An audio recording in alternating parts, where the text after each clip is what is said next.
On today's episode of Trail of the Wild, we'll be exploring the woodland ecosystem.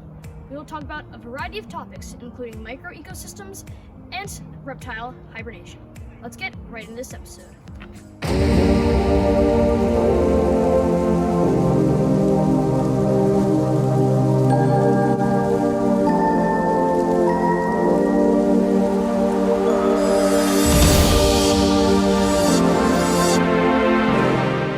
Up in these trees right here is the northern cardinal. Beautiful, common species here in New England.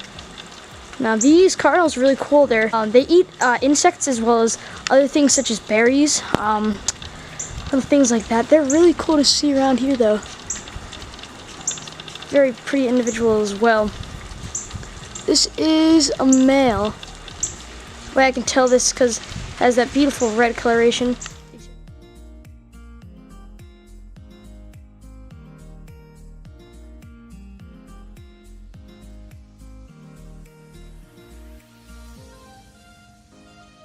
So looking around here at these large rock masses with all these indents, as you can see right there, these make great places for snakes to den. Now the species that'll probably be here will definitely be garter snakes, milk snakes. The venomous species would most likely be timber rattlesnakes and copperheads, because those two venomous species really like these rocky areas with nice wooded forests with a lot of leaves, especially these copperheads, because if you look at these leaves, these copperheads blend directly in with them.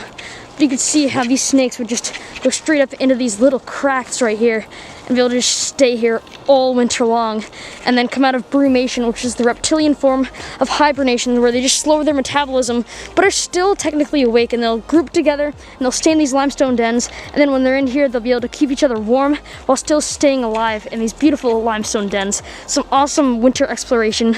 This is so cool. Look at all this fungus right here. As you can see, these fungus will grow on these moist areas.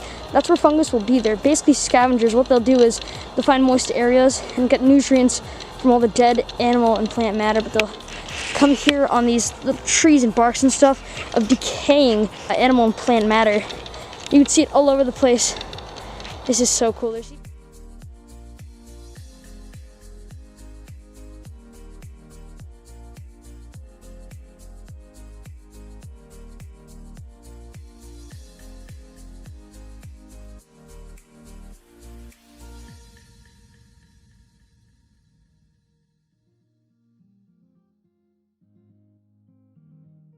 Now these creek systems right here on these mountainous areas are homes to many salamander species, including dusky salamanders, two-line salamanders, so many salamander species here.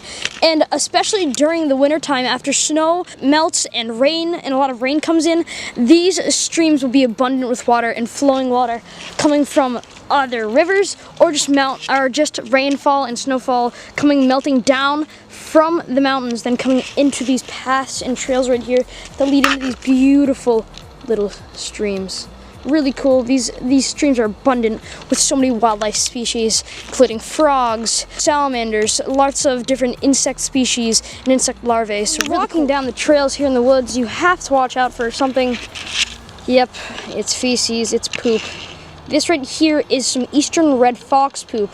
These foxes are definitely abundant in these woods because we are seeing these, so maybe we might be able to see some, but as you can see from the footage that we have right here, these American red foxes can be found in residential areas, but also in these wooded areas. Let's go see if we can find some fox dens in a little bit.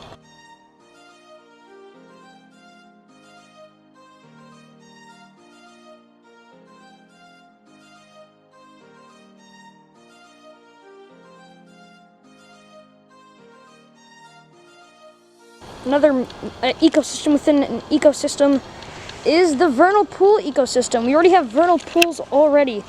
That is crazy. All this mountain water runoff coming down into it. That is super cool, but glad we're seeing vernal pools already. So hopefully amphibian breeding season will be good in these ephemeral pools, also known as vernal pools. Pretty cool. Well, this was such an awesome adventure. We came across a variety of fungi, birds, creeks, and really cool rock masses. Thank you all so much for watching this episode of Trail of the Wild. I really hope you all learned something new about the amazing wildlife and nature around you. Thank you all so much for watching, and remember that you are as welcome to the wilderness. We'll see you guys next time.